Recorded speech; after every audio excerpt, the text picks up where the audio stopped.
Hebrew పత్రిక 11వ అధ్యాయం అంతా ఏ పత్రిక? విశ్వాస వీరుల అక్కడ విశ్వాస వీరుల జాబితాను చూస్తాం. ప్రార్థన, విశ్వాసం రెండు కూడా ఎలా ఉంటాయంటే ఒకదానికి ఒకటి కలగలిపి ఒకటిగా ముందు కొనసాగుతూ ఉంటాయి. వేరుగా ఏముండలేవు. ఒకదానికొకటి అవి కలగలిపి ఒక బండికి రెండు చక్రాల్లాగా, ఒక చక్రంలోని విరుసుల్లాగా విశ్వాసము ప్రార్థన విశ్వాసము ఒకదానికి మరొకటి జీవాన్ని ఇచ్చుకుంటూ అవి ఆత్మీయ జీవితంలో ఒక వ్యక్తి కలిగి ఉండాల్సినవి. మనం ఊపిరి పీల్చుకుంటాం, ఊపిరి పీల్చాలి, ఊపిరి విడవాలి. విడిచినప్పుడు మనకు అవసరం లేనిది బయటకు వెళ్తుంది, పీల్చుకున్నప్పుడు మనకు కావలసినది లోపలికి వస్తుంది. రెండూ అవసరమే. ఒకటి మనలోకి జీవవాయువుగా వస్తుంది, మరొకటి మొక్కలకి ప్రాణవాయువుగా వెళ్తుంది. అర్థమవుతుందా? అది ఎంత సాధారణంగా, ఎంత సింపుల్ గా అయితే మనం గాలిని తీసుకుని ఆక్సిజన్ తీసుకుంటున్నాం, జీవవాయువును తీసుకుని మనం ఎలాగైతే జీవక్రియ లోపల జరుగుతూ మనకు అది జీవంగా మారి మన రక్తంలో హెమోగ్లోబిన్ తో పాటు శరీరం యొక్క అన్ని కణజాలాలకి జీవవాయువు వెళుతుందో ఆక్సిజన్, అలాగే మన జీవితంలో కూడా దేవునిలో విశ్వాసం, దేవుని యందు విశ్వాసం, అలాగే ప్రార్థన, ఈ రెండు కూడా కలగలిపి ఒకదానితో ఒకటి తోడుగా ఉండి నిరంతరము మనం సజీవంగా ఉన్నాము ఆత్మీయంగా అంటే రెండు కొనసాగాలి. అవునా కదా? ఒక బండి ప్రయాణిస్తూ ఉంది అంటే, మార్గంలో వెళుతుంది అంటే, అంతే వేగంలో వెళుతుందంటే, గురి వైపుకి గమ్యం వైపుకి వెళుతుందంటే ఆ బండి అంతా రెండు చక్రాలు క్రమశిక్షణలో వెళ్తున్నట్టే కదా. ఒక చీకటి గది ఉంది, ఆ చీకటి గదిలోనికి ఒక లైట్ వెలిగించుకుని మనం తీసుకెళ్ళాం అనుకుందాం. పాతకాలంలో లాంతర్లని, తర్వాత దీపం బుడ్డులు ఉండే, అవి తీసుకుని వెళ్ళినప్పుడు ఒక గదిలోనికి వెళ్తుంటే ముందు లైట్ వెళ్తుందంటారా? వెళ్తుందా? వెళుతురే ముందు వెళితే లైట్ ఏం చేస్తుంది? తర్వాత వెళ్తుంది. అలాగా విశ్వాసం అనేది ఒక్కొక్కసారి ముందుంటుంది, ప్రార్థన వెనకాల ఉంటుంది. ఒకసారి ప్రార్థన ముందుంటుంది, విశ్వాసం వెనకాల ఉంటుంది, కానీ ఒక్కడగా ఉంటుంది. అవునా కాదా? గుడ్డిలో ఎదురు ఉన్నది, దానికి నూనె కూడా ఉన్నది. ఆ నూనె విశ్వాసానికి గుర్తుగా అయితే ప్రార్థన అనేది వెలుగై ఉన్నది. ఆమేన్. కాబట్టి దావీదు ఏమని చెప్తానంటే, బలిపీఠం మీద అగ్ని నిత్యము మండుచుండవలెను. ఏం చేయాలమ్మా? బలిపీఠం మీద అగ్ని నిత్యము మండుచుండవలెను, అది ఎన్నటికీ ఆరిపోకూడదు. ఏంటి? ప్రార్థన అగ్ని నిత్యం మండుతూ ఉండాలి. అది మండాలంటే కొవ్వు అనేది అక్కడ నైవేద్యంగా పోయబడుతూ ఉండాలి. అలాగా విశ్వాసము ప్రార్థన రెండు ఎంతో మనకి ఆత్మీయ జీవితంలో అవసరం. ఒక గొప్ప దైవజనుడు ఈ రీతిగా అన్నాడు. నేను ఏ మాత్రం కూడా ఆ మాటలు పలచనవ్వకుండా నేను ఆ విషయాన్ని మీకు చెప్పాలనుకుంటున్నాను. ఏం బౌన్స్ అనే ఒక గొప్ప దైవజనుడు ఉన్నాడు. ఆయన ప్రార్థన గురించి ఎంతో అధికంగా ధ్యానించి చక్కటి పుస్తకాలు రాశాడు. అందుబాటులో ఉంటే ఎవరైనా తీసుకోండి. అంతకంటే లోతుగా, వివరంగా, జీవంతో, శక్తితో ఉండేటట్టు ఎవరు కూడా రాయలేదు. ఈఎం బౌన్స్ అని ఏమంటారంటే తల్లి, ఇంగ్లీష్ లో ఇలా ఒక మాట ఉంటుంది, when faith ceases to pray, it ceases to live. అంటే విశ్వాసం ప్రార్థించటం ఆపినప్పుడు ఆ విశ్వాసం జీవించడం కూడా ఆపుతుంది. ఎలా ఉంటుందంటే, ఈ దేహం ఊపిరి పీల్చుకోవటం ఆగినప్పుడు దేహం ఏమవుతుంది? చనిపోతుంది. అంతే కదా? చాలా సాధారణంగా ఊపిరి పీల్చుకోవటం ఈ దేహానికి కష్టమైనప్పుడు ఈ దేహం ఏమవుతున్నట్టు? మరణిస్తుంది. ప్రాణం నిలుపుకోవడానికి కష్టపడుతుంది. ఈ అనుభవం ఎప్పుడుంది మనకి? కరోనా సమయంలో జరిగింది. ఎంత కష్టపడ్డారో కదా ఊపిరి పీల్చుకోవడానికి, ఎంత శ్రమించారో. ఊపిరి కోసం, ఆక్సిజన్ కోసం ఎన్ని లక్షల కోట్లను ఖర్చు పెట్టడానికి, ఆ ప్రాణాన్ని నిలుపుకోవడానికి ఖర్చు చేశారు. నిజంగా ఒక సర్వే ప్రకారం కరోనా టైంలో దేవుడు ఎన్నని ప్రార్థనలు, కరోనా టైంలో హాస్పిటల్ గోడలు ఎన్నంత ప్రార్థనా ధూపం ఇంకెక్కడ ఏ సమయంలో జరగల. అవునంటారా? వాస్తవా? మందిరాల్లో అవ్వచ్చు, గృహాల్లో అవ్వచ్చు, తర్వాత హాస్పిటల్స్ లో ఎంత రోదన, ఎంత ప్రార్థన ధూపం చేయబడింది. ప్రతి గోడ హాస్పిటల్లో ప్రార్థనతో తడపబడింది అన్నట్టు. అవునా? ప్రార్థనతో తడపబడింది. ఎందుకోసం? ప్రాణాన్ని దేహంలో నిలుపుకోవడం కోసం. అర్థమవుతుందా? కాబట్టి ఆ గొప్ప దైవజనుడు ఏమంటున్నాడంటే, విశ్వాసం, ప్రార్థన రెండు అలాగా ప్రాణవాయువు అన్నట్టు. దేహానికి ప్రాణవాయువు అన్నట్టు. ఏంటి? ప్రార్థన. అందుకోసం మనం విశ్వాసంతో మనం ప్రార్థించాల. విశ్వాసంతో మనం ప్రార్థించడం ఆపాము అని అంటే మన విశ్వాసం కూడా జీవించటం ఆపుతుంది, అంటే మరణిస్తుంది. విశ్వాసం మరణిస్తే, అందుకే యేసుప్రభువు అన్నాడు, మీ నమ్మిక తప్పిపోకూడనట్లు నేను మీ కొరకు ప్రార్థన చేస్తున్నాను. మీ నమ్మిక తప్పిపోకూడనట్లు. నమ్మకం ఉంచడం అనేది ఎలా ఉందనంటే, కొన ప్రాణముతో. పేతురు విషయంలో ఏం జరిగింది? యేసు ప్రభు గొప్ప నాయకుడిగా ఎన్నిక చేసి సిద్ధపరచుకుని 3.5 సంవత్సరాల తర్వాత సిలువకి వెళుతూ ఉంటే పేతురు అన్నమాట, ఆయన నాకు తెలియదు. ఏమన్నాడు? ఆయనతో నాకు సంబంధం లేదు, ఆయనతో ఉన్న శిష్యుడని నేను కాను. మీరు పొరపడుతున్నారు. కఠినంగా చెప్పేశాడు. ఆయన ఎదుటే చెప్పేశాడు. నమ్మకం ఉందంటారా మరి పేతురుకి? నమ్మకంతో మాట్లాడాడు? అది అపనమ్మకంతో మాట్లాడా? అవిశ్వాసంతో మాట్లాడా? అసలు కాదు వద్దనుకునే మాట్లాడాడు. అంటే ఏంటి? ఇక్కడ ఆ నమ్మకం అనే, ఆ విశ్వాసం అనే జీవం ఏమైంది? ఇక లోతులోకి, ఇక అంటారు కదా, ఇక్కడ ఏమన్నా ఇంకొంచెం నూనె ఉందా అని చెప్పేసి నూనె ప్యాకెట్లు మనం ఇలా అంటాం. అంటే ఒక బొట్టు ఎక్కడో ఉంది, ఇక్కడ టిన్నులో ఇంకేడో ఒక 2 బొట్టులు ఉంది. అలాగా తుది విశ్వాసం ఎక్కడో ఉంది. ఆ విశ్వాసంలో నుంచే పేతురు మళ్ళా చిగురై, మొక్కై, మ్రానై ఆయన ఎదిగాడు విశ్వాసంలో. అందుకే పేతురు పత్రికలో ఎంత బలం, ఎంత విశ్వాసం ఉంటుందో. అగ్ని లాంటి విశ్వాసం గురించి మాట్లాడతాడు.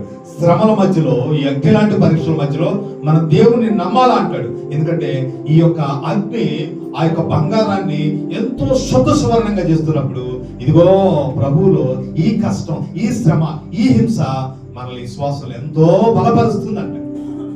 అందుకే కొంచెము కాలం శ్రమ తర్వాత అంటాడు. ఏమంటాడు? శ్రమ జీవితకాలం ఉంటుంది, అది ఎంతో మన శ్రమ పెడుతుంది, ఎంతో హింస పెడుతుంది. కానీ ఏమంటాడు పేతురు? కొంచెము కాలం శ్రమ. మీరు పేతురు పత్రిక చదవండి, 5వ అధ్యాయం మొదటి పేతురు, తర్వాత చదువుకోండి. ఓకే? అంటే ఎక్కడి నుంచి ఎక్కడికి ఎదిగాడమ్మా? పేతుర్ని సిలువేయడానికి పారిపోతా ఉంటే ఆయన వృద్ధాప్యంలో పట్టుకుని సిలువేయటానికి వాళ్ళు కనుగొన్నప్పుడు, ఇదిగో ఏడే పారిపోతున్నావు, నీ ప్రభువు సిలువేశారు, ఆయన అప్పచెప్పుకున్నాడు, నువ్వేంటి పారిపోతున్నావు అంటే, అవును కదా, నన్ను కూడా సిలువేయను. అయితే నా ప్రభు లాగా సిలువేయబడ్డానికి నా ఏ అర్హత లేదు, కానీ మీరు నన్ను తలక్రిందులుగా సెలవేయండి. ఎలా ఏమన్నాడు? తలక్రిందులుగా. అంటే ఒక హేయమైన పద్ధతిలో. అలాగే ఆ మనిషి చాలా బరువు, తలక్రిందులుగా వేస్తే ఎలా ఉంటుంది తల్లి కదా? ప్రాణం అప్పటికే పోతున్నట్టు. అంతగా ప్రభు కోసం ఆయన్ని ప్రేమించి మరణ సమయంలో కూడా ఏ మాత్రం తప్పిపోలా. ఒక్క మాట మనసులో వచ్చింది, వెంటనే తన్ను తానే అప్పచెప్పుకున్నాడు ఆ రోమియులకి. కాబట్టి క్రైస్తవ జీవితంలో విశ్వాసం, ప్రార్థన అనేది రెండు కలగలిపి నడిచే బండి చక్రాలు లాంటివి. ఒక దీపంలో ఉన్నటువంటి ఆ నూనెకు ఆ మండుతున్నటువంటి ఒత్తుకు ఉన్నటువంటి సంబంధం లాంటివి. అలాగే ఒక దేహానికి తర్వాత ప్రాణవాయువుకు ఉన్నటువంటి సంబంధం లాంటివి. అందుకే ప్రార్థన అనేది విశ్వాసానికి ప్రాణ శ్వాస వంటిది అంటాడు. మనం ప్రార్థించినప్పుడు మన విశ్వాసం జీవంతో శక్తితో ఉంటుంది. ప్రార్థన ఆగిపోతే విశ్వాసం బలహీనమై నిర్జీవంగా మారుతుంది. దేవునితో సంబంధాన్ని నిలబెట్టేది ప్రార్థనే. కాబట్టి ప్రార్థన లేని విశ్వాసం జీవం లేని విశ్వాసం. ఎందుకని అవి ఒట్టి మాటలే. ఏమైనా ఫలితం జరిగిందంటారా? ఇత్తనాలు బలమైనవే, ఫస్ట్ గ్రేడ్ ఇత్తనాలు తెచ్చాం. మనం నేలను గొల్ల చేసి దాన్ని తూపి దానిలో మనం ఆ ఇత్తనాన్ని నాటి దానికి కొంత మనం నీరు పోస్తే అది కొంత సమయానికి ఏమవుతుంది? చిగురిస్తుంది, మొక్కగా వస్తుంది. ఒంటిగా ఉంటే ఏమైనా ప్రయోజనం ఉందంటారా? లేదు, సరిపో. అలాగే ప్రార్థన విశ్వాసం రెండు అనేవి కలగలిపి వెళ్తున్నామని ఈ గొప్ప దైవజనుడు మాట్లాడుతూ ఉన్నాడు. సో మనం వాక్య ధ్యానంలోనికి మనం వెళ్దాము. ప్రార్థన యొక్క విలువ మనకు తెలిసింది. దానికి విశ్వాసం ఎంత అవసరమో మనం గ్రహిస్తున్నాం. మనం నిజంగా ఆత్మీయంగా జీవించి ఉన్నాము అనంటే, మనం ఆత్మీయులుగా ఉన్నాము అనంటే, దేవుని యొక్క సంఘంలో మనం కూడా పాలి భాగస్తులుగా ఉన్నాము అనంటే, ఆ దేవుని అనే సంఘంలో ఒక దేహంలోని అవయవంగా ఉన్నాము అనంటే, మనం అందరం ఏం చేయాలా? ప్రార్థించాలా. హల్లెలూయా. మనం ప్రార్థించే వారం ఉండాలా. ప్రార్థన అనేది ఎలా ఉండాలంటే మనకి శ్వాసగా ఉండాలా. ప్రార్థన ఎలా ఉండాలి తల్లి? శ్వాసగా ఉండాలా. నేను ప్రాణవాయువుని పీల్చుకుంటున్నాను అన్నట్టుగా ఒకసారి మనం తెలిసి పీల్చుకుంటాం, ఒకసారి మన ప్రమేయం లేకుండానే ఏం చేస్తాం? మనం వింటున్నాం, నేను మాట్లాడుతున్నా, కానీ మన ప్రాణవాయువుని పీలుస్తున్నావా లేదా? ప్రార్థన ఆత్మ కూడా మనలో అలానే ఉండాలి. ప్రార్థన ఆత్మ మనం అలాగా కలిగి మనం జీవించే వారంగా ఉండాలి. ఎందుకంటే మనకి అవసరం, ప్రార్థన ఆత్మ మనకి అవసరం. అది విశ్వాసం ఉంచితేనే జరిగింది. ఆ విశ్వాసం అంటే నమ్మిక కలిగి ఉండడం. నమ్మిక కలిగి ఉండడం అంటే ఆధారపడడం.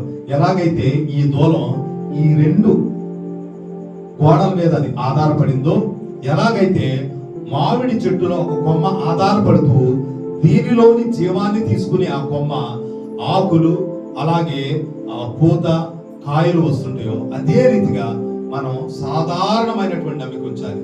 వాక్యము ద్వారా, దేవుని గురించినటువంటి జ్ఞానము ద్వారా, ఆయన తెలుసుకోవడం ద్వారా, వాగ్దానాలు నమ్మడం ద్వారా మనం ఏం చేస్తున్నాం? దేవునిలో నమ్మకం ఉంచి మనం విశ్వాసంతో జీవిస్తున్నాం.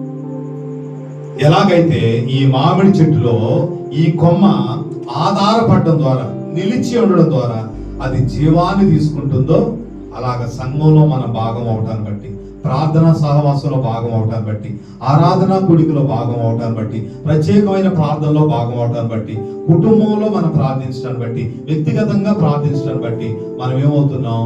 దేవునిలోని జీవాన్ని మనం తీసుకుంటున్నాం. ఆమేన్. యేసుక్రీస్తు ఏమన్నాడు? నేను ద్రాక్షావళిని, మీరు తీగలు, నా యందు మీరు నిలిచి ఉండండి, నీ యందు నేను నిలిచాడు. అప్పుడు మీరు ఫలిస్తారు, బహుగా ఫలిస్తారు. ఎప్పుడు? ఆమేన్. ఎప్పుడు? ఆయన యందు నిలిచి ఉండి. ఎప్పుడు మనం ఫలిస్తాం? ఆయన యందు నేను నిలిచి ఉంటే బహుగా ఫలిస్తాను. ఆమేన్. చెప్పగలుగుతారా మాట? ప్రభువా, నీలో నేను నమ్మిక ఉంచి నేను నీలో నిలిచి ఉండకు ఇష్టపడుతున్నాను, నాకు సహాయం చేయవా. నేను బహుగా ఫలించడానికి ఇష్టం కలిగి ఉన్నాను, నాకు సహాయం చేయండి. నేను నీలో నమ్మిక ఉంచుతున్నాను అంటే మనం ఆయనలో నిలిచి ఉండడానికి ఇష్టపడుతున్నాం.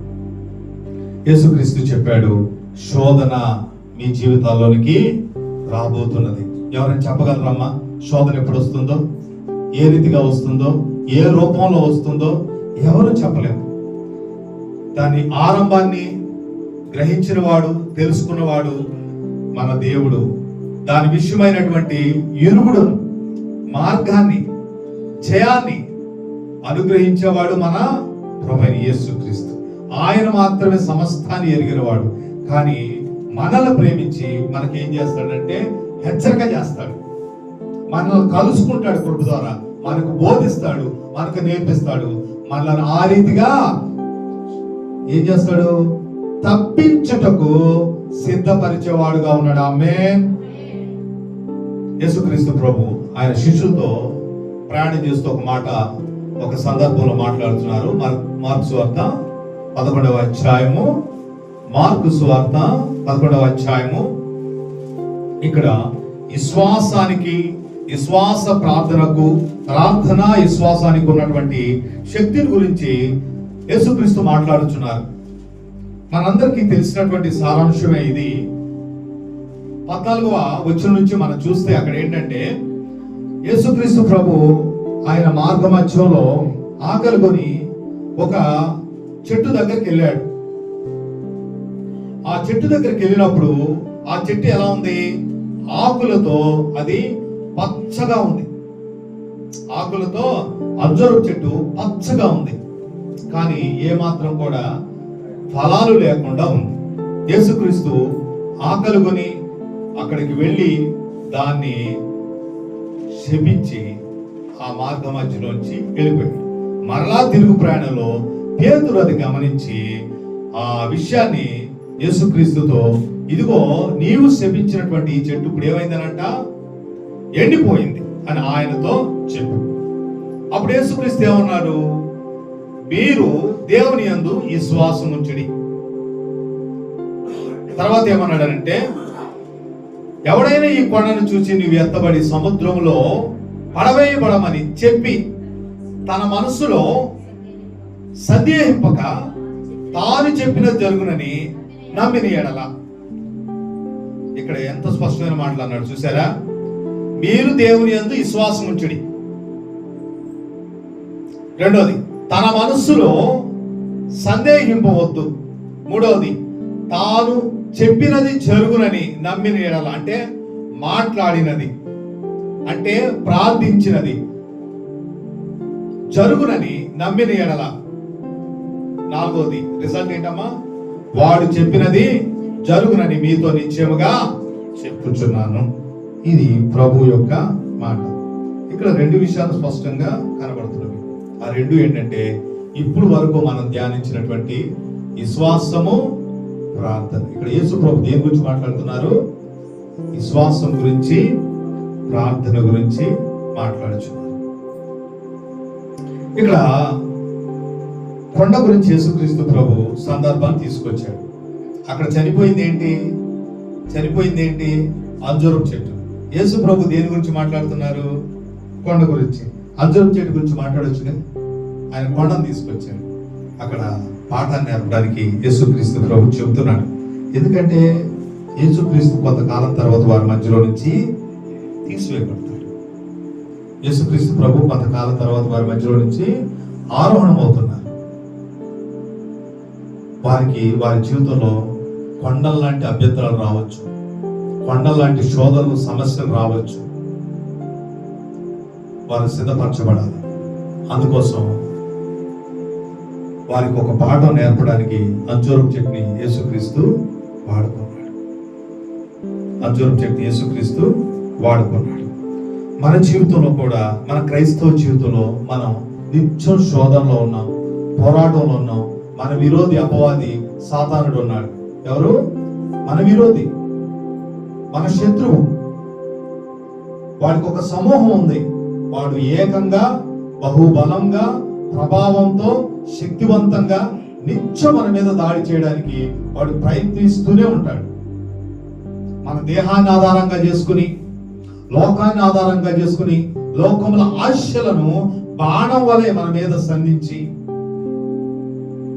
అధికారాన్ని వాడుకుని, ఆశలను వాడుకుని అనేక రీతిలుగా మనలను శోధించడానికి, పడగొట్టడానికి, శ్రమ పెట్టడానికి వాడు గొప్ప అభ్యంతరాలను, పర్వతాల లాంటి సమస్యలను, పర్వతాల లాంటి రోగాలను, అవునా, మన జీవితాల్లో ఒక అడ్డుబండగా, ఒక అభ్యంతరంగా, ఒక పర్వతంగా వస్తుంది. అనుకున్నాం ఒక వ్యక్తి నేటి వరకు బాగున్నాడు, సడన్ గా రేపటి రోజు బలహీనుడై హాస్పిటల్కి వెళ్ళారు. డయాగ్నోసిస్ చేశారు, అంటే రక్త పరీక్షలు చేశాడు. క్యాన్సర్ అన్నారు. ఏమవుతుంది ఆ వ్యక్తికి? అది ఏమవుతుంది? పర్వతం, ఒక అభ్యంతరం, ఒక కొండలాగా అయింది ఆ సమస్య. లేకుంటే ఆ రోగం ఏమైందమ్మా, ఆ వ్యాధి ఏమైంది? ఒక పర్వతమై కూర్చుంది, ఒక అడ్డై కూర్చుంది, ఒక అడ్డుబండై కూర్చుంది.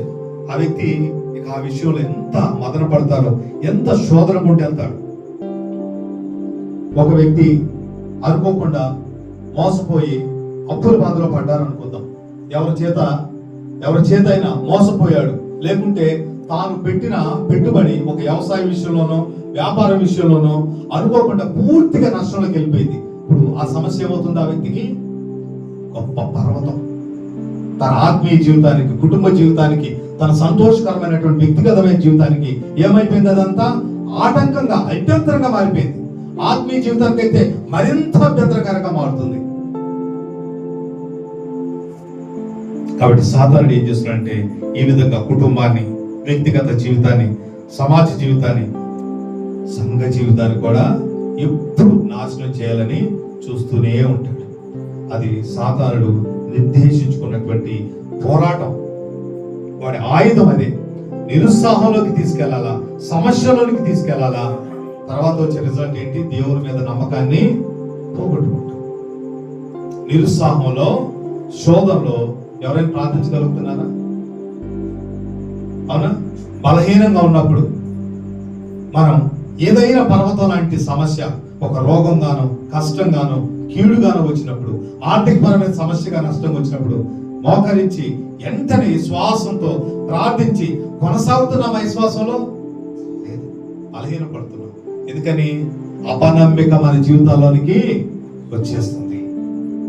అపనమ్మిక మన జీవితాల్లోనికి వచ్చేస్తుంది.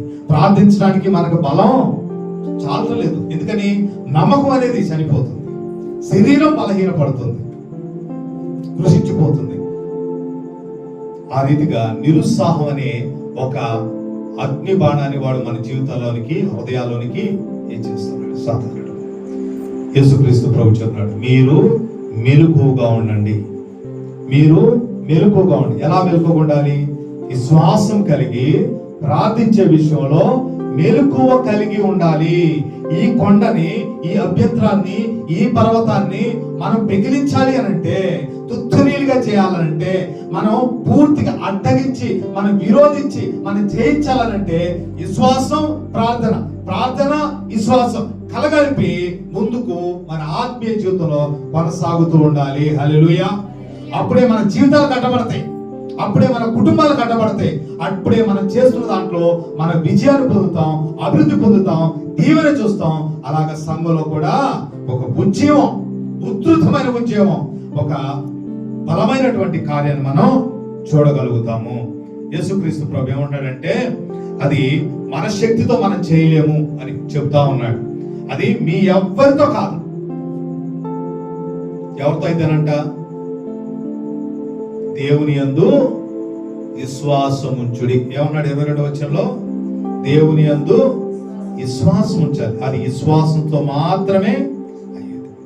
అది మన శక్తితో మనం ఏమి చేయలేము. దేవుని యందు విశ్వాసం ఉంచడం వలన ఈ అసాధ్యాలు, మన వల్ల కాదు, మనం జయించలేము అనే ప్రతి పర్వతాన్ని కూడా మనం జయించగలుగుతాం. ఆమేన్. ప్రతి అభ్యంతరాన్ని కూడా మనం జయించగలుగుతాం. ఆమేన్. ప్రతి శోధన మీద కూడా మనకు జయం ఉన్నది. ఆమేన్. యేసులో విశ్వాసము ఉంచటము ద్వారా మనం జయించువారుగా ఉంటాం. ఇక్కడ మొదటి 2 వచనాలు 20, 21 మనం చూస్తే ఏమన్నదమ్మా? ప్రొద్దున వారు మార్గమున పోవుచుండగా అంజూరపు చెట్టు వేళ్ళు మొదలుకొని ఎండియుట చూచిరి. అప్పుడు పేతురు ఆ సంగతి జ్ఞాపకం తెచ్చుకుని, బోధకుడా, ఇదిగో నీవు శపించిన అంజూరపు చెట్టు ఎండిపోయినని ఆయనతో చెప్పెను. ఇక్కడ యేసుక్రీస్తు ప్రభు మనకు ఒక విషయాన్ని నేర్పిస్తున్నాడు. దేవుని యందు విశ్వాసం ఉంచడంలో, విశ్వాసం ఉంచి ప్రార్థించే విషయంలో యేసుక్రీస్తు ప్రభు మనతో చెప్తున్నటువంటి విషయం ఏంటంటే, విశ్వాసం అనేది మనం హెబ్రీ పత్రికలో చదివినట్టు కనబడేది, చూసేది నమ్మడం ద్వారా కాదు, కానీ మనం చూడకపోయినా, మనం వినకపోయినా, మనకు కనబడకపోయినా మనం నమ్మడములోనే ఉన్నది. హల్లెలూయా. విశ్వాసం ఎక్కడ ఉన్నది? మనకు కనబడకపోయినా, వినబడకపోయినా, మనం స్పర్శించకపోయినా మనం నమ్మకం పెట్టుకుని భవిష్యత్తు విషయంలో కనబడటంలోనే, జీవించడంలోనే ఉన్నది అని చెప్తున్నాడు. అంజూరపు చెట్టుని యేసుక్రీస్తు ప్రభు శపించినప్పుడు అది పచ్చగానే ఉంది. ఆయన అటు నుంచి ఇటు వచ్చేటప్పుడు అప్పుడు కనుగొన్నారు. ఏమని వాళ్ళు? ఇది వ్రేళ్లతో సహా ఎండిపోయింది. కానీ వీరు ముందుగా చూడగలిగారా? దాని వేరులు కూడా చనిపోయింది అని ముందుగా చూడగలిగారా? లేదు. కానీ యేసు ప్రభు మాట చెప్పినప్పుడు ఏమని? ఒక మాట చదవండి, అది 14వ వచనం. అందుకు ఆయన ఇక మీదట ఎన్నటికి నీ పండ్లు ఎవరును తినకుందురుగాక. ఏమన్నాడు? నీ పండ్లు ఇక ఎన్నడు ఎవ్వరు తినకుందురుగాక. అంటే నువ్వు ఫలించమని కాదు, అసలు నువ్వు జీవించు అంటే. దీని జీవం అనేది ఏమైంది? కొట్టివేయబడింది. ఎక్కడి నుంచి కొట్టివేయబడింది? దాని వేరుల నుంచి కొట్టివేయబడింది. జీవం ఎక్కడి నుంచి వస్తుంది? చెట్టుకి దాని వేళ్ల నుంచి వస్తుంది. కానీ శిష్యులు అది చూడగలిగారా? లేదు. యేసు ప్రభు అది చూడగలిగాడు. ఎందుకనంటే ఆయన భవిష్యత్తుని చూసే దేవుడు. ఆమేన్. ఆయన మన భవిష్యత్తుని చూడగలిగిన దేవుడు. మనకి ఏమి జరుగుతుందో మన భవిష్యత్తులో ముందే చూడగలిగిన వాడు, చూసి మనలను హెచ్చరించి సిద్ధపరిచే దేవుడు అయి ఉన్నాడు. అందుకే ఉన్నాడు, మీరు శోధనలో ప్రవేశించుకున్నట్లు మెలకువగా ఉండి ప్రార్థన చేయండి. పేతురు అంటున్నాడు, ఇదిగో నీవు శపించినటువంటి చెట్టు, నీవు శపించినటువంటి చెట్టు. మనుషులు బయటే చూస్తారు, కానీ దేవుడు ఎక్కడ చూస్తాడమ్మా? అంతరంగంలో చూస్తాడు. ఆది ఆరంభంలో చూస్తాడు. ఆయన లోతుల్లో, హృదయపు లోతుల్లో ఆయన చూసే దేవుడిగా ఉన్నాడు. ఆయనకి మన గురించినటువంటి సమస్తము తెలుసు. మనం ఎంత బలహీనమో ఆయనకు తెలుసు. మనం ఎంత బలహీనమో ఆయనకు తెలుసు. కాబట్టి ఆయన ఎంత మనల్ని ప్రేమిస్తున్నాడు అంటే, మనం ఆ పరిస్థితిలోకి వెళ్ళకముందే మనకు హెచ్చరిక ఇచ్చేవాడుగా ఉన్నాడు. మనలను సిద్ధపరిచే దేవుడుగా ఉన్నాడు. అసలు మనకు తెలియక ముందే మనలో ఆ కార్యాన్ని ఆరంభించే దేవుడుగా కూడా ఉన్నాడు. నేను అనుభవపూర్వకంగా ఆ విషయాలు మీకు ఎన్నో చెప్పగలను. మన దేవుడు వస్తున్నటువంటి సమస్య విషయంలో ముందే సిద్ధపరుస్తాడు. మానసికంగా సిద్ధపరుస్తాడు, ప్రార్థనా జీవితంలో సిద్ధపరుస్తాడు, పరిచయం ద్వారా సిద్ధపరుస్తాడు. ఆ రీతిగా శోధనలు ఎదుర్కోవడానికి మనకు శక్తినిస్తూ ఆయన మనల్ని ముందుగానే సిద్ధపరిచే దేవుడుగా ఉంటాడు. బైబిల్లో కూడా ఒక సంఘటన మనం చూస్తే, అబ్రహాము ఈ యొక్క సొదొమ గొమొర్ర రాజులను ఎదిరించి ఆయన తిరిగి వస్తున్నప్పుడు అక్కడ ఈ సొదొమ రాజు శోధించి ఆయన ఏం చేస్తాడనంటే, సాతాను వలె అబ్రహాముకి ఎంతో గొప్ప ఆస్తిని ఇవ్వబోతాడు. మన మాట చూద్దామా? ఆది కాండంలోని 14వ అధ్యాయంలో ఈ మాటను చూస్తాం. లోతుని తనకు కలిగినటువంటి యావదాస్తిని, తన యొక్క కుటుంబాన్ని, తన యొక్క పరివారందరినీ కూడా విడిపించి ఆ రాజుల చేతిలో నుంచి అబ్రహాము తిరిగి వస్తున్నప్పుడు ఈ యొక్క రాజు ఏం చేశాడనంటే, 21 సొదొమ రాజు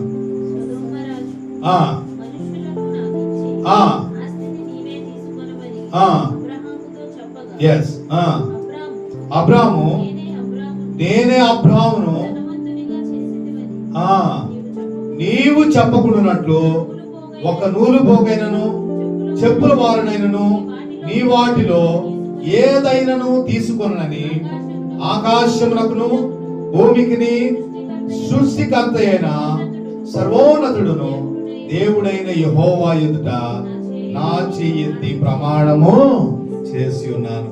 ఇది అబ్రహాము గారు ఇచ్చినటువంటి సాక్ష్యం. అక్కడ ఒక గొప్ప శోధన ఎదురైంది.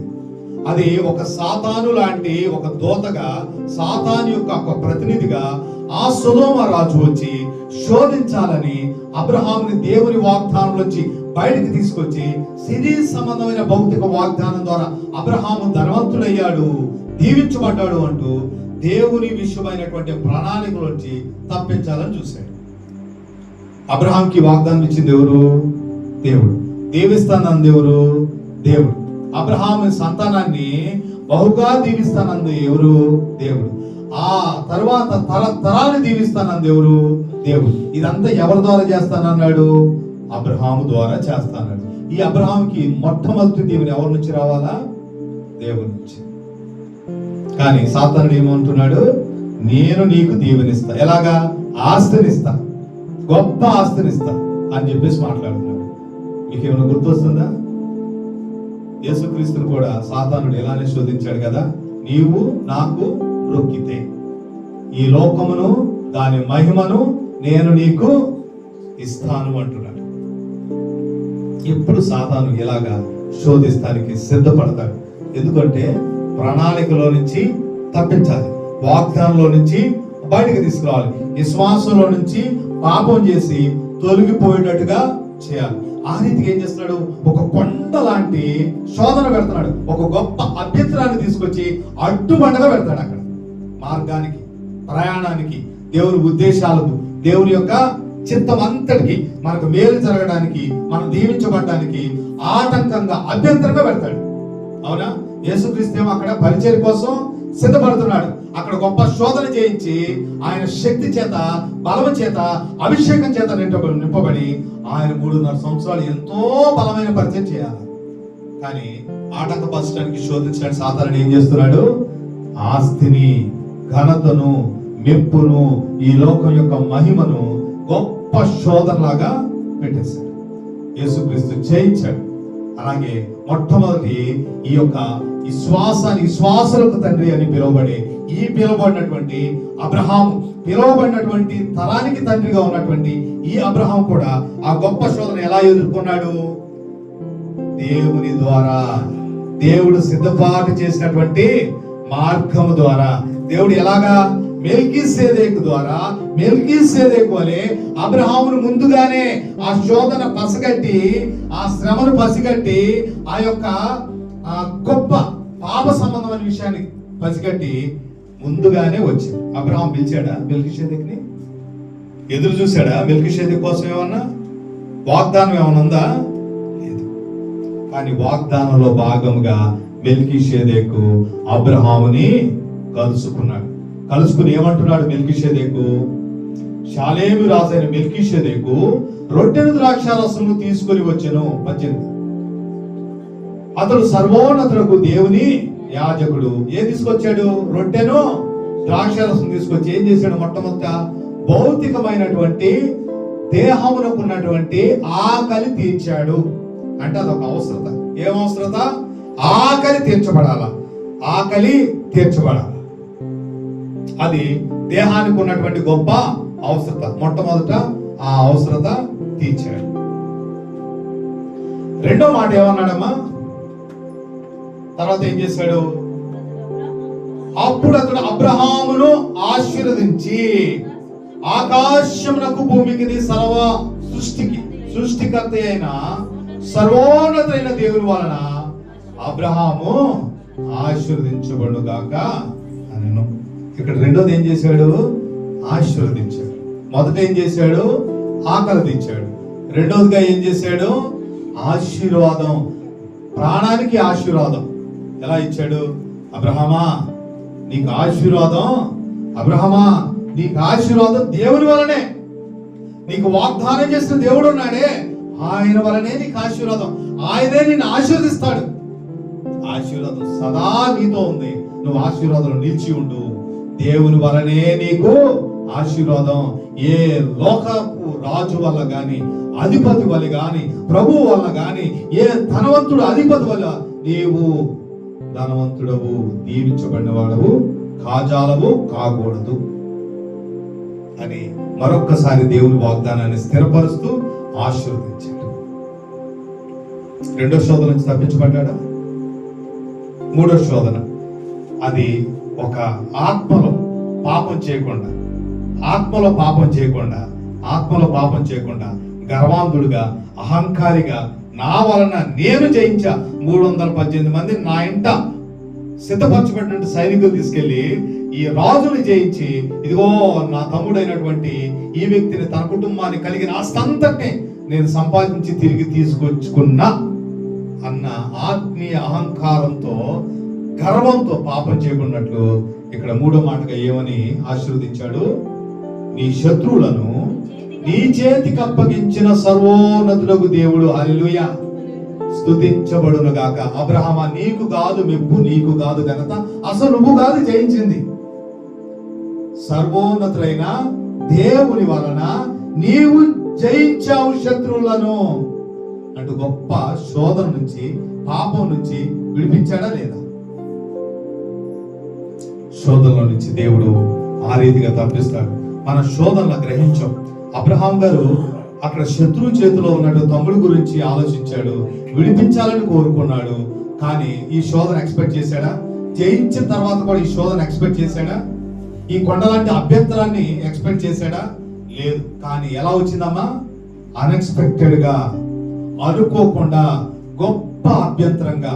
అసలు ఏం చేయాలి అన్నప్పుడు ప్రభు ముందుగానే కలుసుకున్నాడు. మన దేవుడు ఎంత మంచి దేవుడు చూసారా? మనకొచ్చే శ్రమ, మనకొచ్చే కష్టం, మనకొచ్చే వ్యాధులు, మనకొచ్చే శోధన, ఎటువంటి అభ్యంతరాన్నైనా, ఎటువంటి కష్టాన్నైనా ఆయన ముందుగానే గ్రహించి మనల్ని కలుసుకుంటాడు. మరి మనం సిద్ధంగా ఉండాలా? మనం సిద్ధపడి ఉండాలా? ఆ సిద్ధపరచబడినటువంటి స్థలానికి, మందిరానికి రావాలా? కుటుంబంలో మనం సిద్ధంగా ఉండాలా? విశ్వాసంతో, ప్రార్థనతో ప్రార్థించే వారిగా ఉండాలా? కుటుంబంలో కూడా మనకి గొప్ప ప్రార్థనా జీవితం అనేది ఉండాలా? ఎందుకంటే మన దేవుడు మంచి దేవుడు. మనలో మార్పులు వస్తాయి, అవునా కదా? ఋతువుల్లో మార్పులాగా మనలో కూడా మార్పులు వస్తాయి. కొన్ని సందర్భాల్లో ప్రార్థన చెయ్యం, అవునా? కొన్ని సందర్భాలు దేవుని మీద నమ్మకమే పెట్టుకో. పరిస్థితులు మారిపోతా ఉంటాయి. మన ఆత్మీయ జీవితం కూడా అప్ అండ్ డౌన్ అవుతా ఉంటది. విశ్వాసంలో తొలగిసలాడుతూ పక్కకు తప్పిపోతా ఉంటాం. కానీ మనల్ని ప్రేమించే మన తండ్రి అయిన దేవుడు మార్పు లేనివాడు. హల్లెలూయా. యాకోబు దేవుడనైనా నేను మార్పు లేనివాడను, నిన్న నేడు ఏకరీతిగా ఉన్న దేవుడు అని అంటాడు. యాకోబు అంటే మోసగాడు. యాకోబు అంటే ఏంటి తల్లి? ఇజ్రాయేలు దేవుడినైనా నేను మార్పు లేని వాడనల్లా. ఏ పేరు పెట్టి అంటున్నాడమ్మా? నీవు యాకోబువి అయినా నీ దేవుడనైనా నేను నీవలే మార్పు లేని దేవుడని నేను. నీవలే నేను మారను అంటే నా స్వభావాన్ని నేను మార్చుకోను. నా స్వభావం ఏంటి? ప్రేమించే స్వభావం. నా ప్రేమ నీ మీద ఆధారపడదు అని చెప్తున్నాడు. అంటే నువ్వు నా మీద నమ్మకం ఉంచితేనో, నన్ను ప్రేమిస్తేనో, నాకు ప్రార్థన చేస్తేనో అప్పుడే నేను నిన్ను ప్రేమించేవాడుగా ఉండను. నువ్వు ప్రార్థించినా ప్రార్థించకపోయినా, నువ్వు నన్ను నమ్ముచున్నా నమ్మకం పెట్టుకోపోయినా, ఏ పరిస్థితి అయినా నీ పరిస్థితి మారితే దాన్ని మార్చడం కొరకు నిరంతరం నిన్ను ప్రేమించేవాడుకున్నాను. నేను మార్పు లేని దేవుడు అని అంటున్నాడు. ఎంత మంచి దేవుడు! మన స్వభావం యాకోబు, కానీ మన దేవుడు మార్పు లేని ప్రేమించే దేవుడు. అందుకోసం ఆయన మనల్ని అంటున్నాడు, నీకు దేవుని యందు విశ్వాసం ఉంచు. ఎక్కడ ఉంచాలి విశ్వాసాన్ని? దేవుని యందు ఉంచాలా, దేవుని వాక్యం అందు ఉంచాలా, దేవుని వాగ్దానం అందు మనం విశ్వాసం ఉంచాలి. అప్పుడే మనం భౌతికంగా పాపం చేయం, అప్పుడే మన ప్రాణంలో పాపం చేయం, అప్పుడే మనం ఆత్మలో పాపం చేయం. అబ్రహాం గారి ఎన్ని శోధనలు వచ్చినాయమ్మా? 3 శోధనలు. దేహం విషయంలో అతడు మరి ఆ సాతానికి సాదృశ్యంగా ఉన్నటువంటి ఆ సుధమ రాజు ఇచ్చే ఏ ఆహారమైనా తీసుకుని ఉండొచ్చు. అది అతని ప్రాణాన్ని, ఆత్మను కలుషితం చేసి ఉండొచ్చు. కానీ దేవుడు ముందుగానే ఏం చేశాడు? రొట్టె ద్రాక్ష రసాన్ని ఇచ్చి భౌతికమైనటువంటి పాపాన్ని చేయకుండా ఆకలి తీర్చాడు. రెండోదిగా ప్రాణ సంబంధమైనటువంటి పాపం చేయకుండా, ఇదిగో నీకు ఆశీర్వాదం అనేది, నీకు మెప్పు అనేది, నీకు ఘనత అనేది, నీకు ధనం అనేది నిజముగా ఉన్నది దేవునిలోనే. దేవునికి వెలుపల మనకి ఆశీర్వాదము లేదు. మన దేవునిలోనే ప్రతిదీ కలిగి ఉండాలా, దేవునిలోనే ఉండి మనం ఆస్వాదించాలా, ఆనందించాలా ప్రభువుని బట్టి. ఆ రీతిగా మూడోది కూడా ఆత్మీయ గర్వం, అహంకారం రాకుండా ఏం చేశాడు? నీకు జయమిచ్చింది దేవుడు కాబట్టి దేవుని మహింపరచు అబ్రహాము, నిన్ను నువ్వు మహింపరచుకోవద్దు అని ఎంతగా తప్పించాడు. మన స్వభావాన్ని ఎరిగిన దేవుడు మన దేవుడు. అందుకే మనం ఏం చేయాలమ్మా? దేవుని మీద నమ్మకం ఉంచుకోవాలి. ఎల్లప్పుడు దేని మీద నమ్మకం ఉంచుకోవాలి? దేవుని మీద ఆధారపడాలి, ఆయన ఆధారం చేసుకోవాలి. ఆయనను మనం ఎలా అంటే పూర్తిగా నమ్మి అప్పగించుకున్న వారమై ఉండాలి అనుదిన జీవితంలో. రెండోది మనం చూద్దాం, 22వ వచనం. అందుకు యేసు వారితో ఇట్లా, నేను మీరు దేవుని యందు విశ్వాసముంచుడి. చాలు, ఏమన్నాడు? మీరు దేవుని యందు విశ్వాసం కలిగి ఉండండి అని చెప్తున్నాడు. మీ శక్తి మీద మీరు ఆధారపడవద్దు, మీ పరిస్థితుల మీద మీరు అసలే ఆధారపడవద్దు, మనుషుల మీద అస్సలు మీరు ఆధారపడవద్దు. ఆధారపడమంటుంది దేని మీద? దేవుని మీద ఆధారపడండి, అప్పుడు శోధనలోనికి ప్రవేశించము. అబ్రహాం గారి జీవితంలో కూడా దేవుడు అంత గొప్ప వాగ్దానం చేసి అంత గొప్ప దీవెన, 7 దీవెనలు ఇచ్చాడు. మీరు తర్వాత చదవండి, ఆదికాండం 12వ అధ్యాయంలో చూస్తే 7 రకాలైనటువంటి బ్లెస్సింగ్స్ దేవుడు వాగ్దానం చేశాడు అబ్రహాం గారికి. ఆయన షెకెము దగ్గర హాయికి ఇటు బేతేలుకి మధ్యలో ఏం చేశాడు? గుడారాన్ని వేసి బలిపీఠం కట్టి ప్రార్థించటం, ఆరాధించటం, వాగ్దానాలు పెట్టి ఆరంభించాడు. దేవుని నామాన్ని పిలవటం ఆరంభించాడు. ఎక్కడ? హాయికి బేతేలికి మధ్యలో. హాయి దేనికి సాదృశ్యంగా ఉన్నది? లోకానికి సాదృశ్యంగా ఉన్నది. బేతేలి దేనికి సాదృశ్యంగా ఉన్నది? దేవుని ఇల్లు. బేతేలు అంటే ఏంటి? దేవుని ఇల్లు. దేవుని ఇంటికి లోకానికి మధ్యలో నిలిచి, దేవుని కలిగి నిలిచి. ఎలాగ దేవుని కలిగి నిలిచున్నాడు? బలిపీఠం కట్టుకొనుట ద్వారా, బలిపీఠం కట్టుకొనుట ద్వారా తన గుడారంలో దేవుని కలిగి ఉన్నాడు, దేవునితో ఉన్నాడు, దేవునితో మాట్లాడుతూ ఉన్నాడు, దేవునితో ఆధారపడి జీవిస్తున్నాడు. ఎలాగా? వాగ్దానం ద్వారా, ఎలాగ? దేవుని మాట ద్వారా లోకానికి సాక్ష్యం ఇస్తూ ఉన్నాడు, లోకాన్ని దేవునితో దగ్గర చేస్తూ ఉన్నాడు. దేవుని మీద మీరు కూడా నమ్మకం ఉంచండి, దేవునితో మీరు కూడా ముడిపడి జీవించండి, దేవునిలో మీరు కూడా విశ్వాసం కలిగి జీవించండి అని హాయి లాంటి లోకాన్ని దేవునికి దగ్గరికి ఇన్వైట్ చేస్తూ ఉన్నాడు. కానీ సాతాను శోధన వచ్చింది. దేవుడు వాడుకున్నాడు కరువుని. ఆ కరువులో అబ్రహాం విశ్వాసంలో నిలుస్తాడా? వాగ్దానం మీద నమ్మకం ఉంచి ప్రార్థన చేసి ఆ బలిపీఠం దగ్గర ఉంటాడా? అబ్రహాం గారు ఉన్నారా? ఎక్కడికి వెళ్ళిపోయారు? ఐగుప్తుకి వెళ్ళిపోయారు. ఐగుప్తుకి వెళ్ళి ఎంతో శోధన తెచ్చుకున్నారు. ఎక్కడికి వెళ్ళి? లోకం. ఐగుప్తు అంటే సాతాను సింహాసనం ఉన్నటువంటి గొప్ప సాతాను పురం, అది లోకం. అక్కడికి వెళ్ళాడు. విశ్వాసం బలహీనపడింది. లోకాన్ని తన జీవితంలోకి తెచ్చుకున్నాడు, శోధన తెచ్చుకున్నాడు, శ్రమను తెచ్చుకున్నాడు, అపాయాన్ని తెచ్చుకున్నాడు. దేవుడు కనికరం చూపి అక్కడ నుంచి తప్పించి మరలా ఎక్కడ తీసుకొచ్చాడు? బలిపీఠం దగ్గర తీసుకొచ్చాడు. మరలా ఆ బలిపీఠం దగ్గరకు వచ్చి యెహోవా నామమున ప్రార్థన చేయటం ఆరంభించాడు అన్నట్టు. యెహోవా నామమున ప్రార్థన చేయటం ఆరంభించాడు. అబ్రహాం గారు అప్పుడు దేన్ని నమ్మాడు? పరిస్థితులను నమ్మాడు. పరిస్థితులను నమ్మాడు.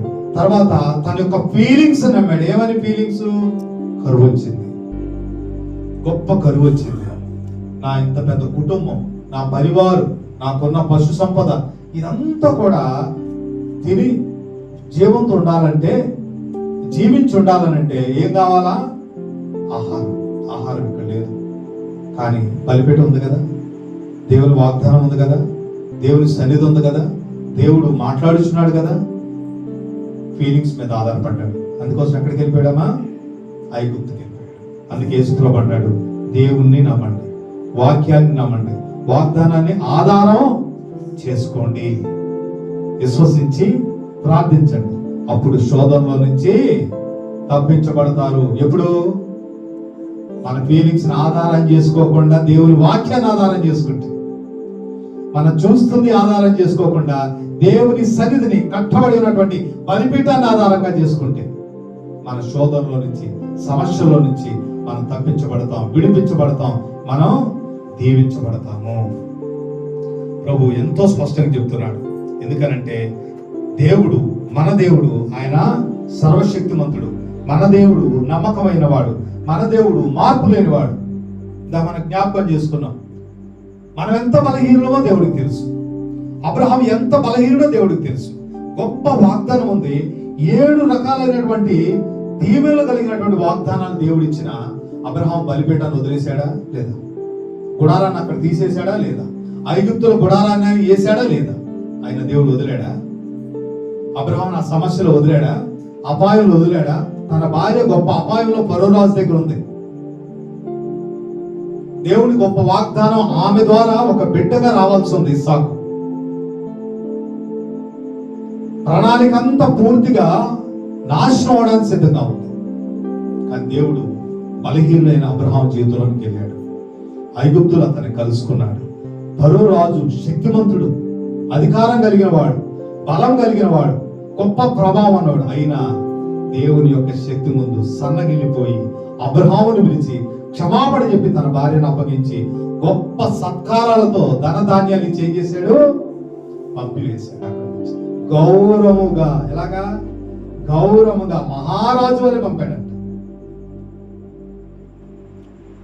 మన బలహీనమని దేవుడికి తెలుసు, మనం తప్పిపోతామని దేవుడికి తెలుసు, మన విశ్వాస జీవితంలో సన్నగిలుతామని, కొన్నిసార్లు పడుతూ ఉంటామని, కొన్నిసార్లు లేస్తూ ఉంటామని దేవుడికి తెలుసు. ఎందుకని? మన బలహీనమైన శరీరంలో ఉన్నాం, మన శోధించబడే శరీరంలో ఉన్నాం, మన మీద దాడి చేసినటువంటి సాతాను యొక్క శక్తి ప్రభావం ఉన్నటువంటి ఈ లోకమందు మనం ఉన్నాం. అందుకే దేవుడు ఏం చేస్తున్నాడనంటే, నేను మార్పు లేని వాడిగా నేను ఉన్నాను. నువ్వు బలహీనుడు అయినా, నువ్వు పరిస్థితులను ఆధారం చేసుకున్నా సరే, నేను సర్వశక్తి కలిగిన దేవుడు, నిన్ను విడిపించడానికి. నేను నమ్మకమైనటువంటి దేవుడను, ఏ రీతిగా మాట తప్పని దేవుడను, మార్పు లేని దేవుడను.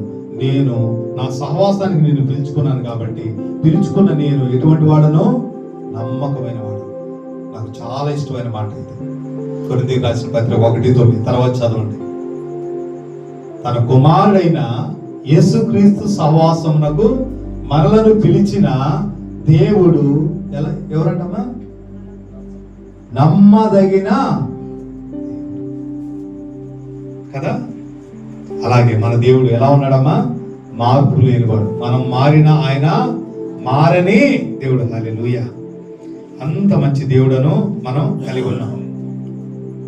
కాబట్టి మనం మన విజయాన్ని దేవుని మీద ఆధారపడే పొందుకోవచ్చు, దేవునిలో విశ్వసించే పొందుకోవచ్చు. ఆయన వాగ్దానాలను మనం ప్రార్థించడం ద్వారా మనం అంత గొప్ప విజయాన్ని పొందుకునే వారంగా ఉంటాము. దేవుడు మనం తప్పించడానికి ఆ సమయంలో శోధన నుంచి ఎంతో సమర్థుడు. నేను కూడా ఒకసారి 2016-17 ఐఎల్ఎఫ్ఎస్ అనే ఒక ఇంటర్నేషనల్ కంపెనీలోకి ఇంటర్వ్యూకి వెళ్తున్నా. హైదరాబాద్లో నేను అప్పుడే ఎల్ఎన్టీ కంపెనీలో, గొప్ప కంపెనీ, ప్రపంచం స్థాయిలోనే అది 23వ పెద్ద కంపెనీ. దాంట్లో ఒక మేనేజర్గా ఉండడానికి దేవుడు నా పైన కనికరం చూపాడు. దానిలో ఉద్యోగంలో జాయిన్ అవ్వడానికి అంతే కనికరం చూపాడు. ఎందుకంటే ఆ రోజు 34 మంది ఇంటర్వ్యూకి అటెండ్ అయితే 5 డిపార్ట్మెంట్ల నుంచి నేను ఒక్కడే సెలెక్ట్ అయ్యాను. ఆ రోజు 2 సార్లు నా బండి తీసి వెనకొస్తుంటే ఆ చెన్నై నుంచి వచ్చిన వాళ్ళు, రండి మీరు ఇంటర్వ్యూలో ఖచ్చితంగా మీరు సెలెక్ట్ అవుతారు అని బలవంతం చేసి పిలిస్తే, మధ్యాహ్నం వరకు ఎవరు సెలెక్ట్ అవ్వకపోతే నేను మరలా వచ్చేస్తుంటే, మరలా నన్ను మంచి భోజనం ఉంది, మీరు తిని కొంతసేపు ఏసీలో ఉండి మధ్యాహ్నం మొదట మీరే ఇంటర్వ్యూ చేయబడితే దాని తర్వాత మీరు వెళ్ళిపోండి అన్నాడు. నాకు ఇక్కడేమో మా డైరెక్టర్ సైట్లో తిరుగుతూ ఉన్నారు మా ప్రాజెక్ట్లో. ఇది హైదరాబాద్లో విషయం. దేవుడు మహాకృప, మధ్యాహ్నం వెళ్ళే ఇంటర్వ్యూలో సెలెక్ట్ అయ్యాను.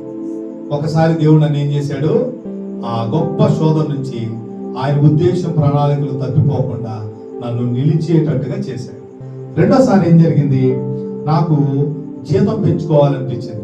ఒక 3-4 లక్షల రూపాయల సంవత్సరానికి జీతం పెరుగుతుందని ఏం చేశానంటే, ఐఎల్ఎఫ్ఎస్ అనే ఒక కంపెనీలో ఆపర్చునిటీ ఉంది, శాలరీ బాగా ఇస్తున్నారని ఈ కంపెనీ నుంచి వెళ్ళిపోవాలన్న భావంతో నేను ఇంటర్వ్యూకి వెళ్ళిపోతా ఉంటే దేవుడు ఎంతో స్పష్టంగా ఆయన మెల్లనైన స్వరం నాకు వినిపిస్తూనే ఉన్నాడు, నువ్వు ఇంటర్వ్యూకి వెళ్ళొద్దు, అది నా ఉద్దేశం కాదు, అది నా చిత్తం కాదు, నువ్వు ఎన్నిక చేయబడవని.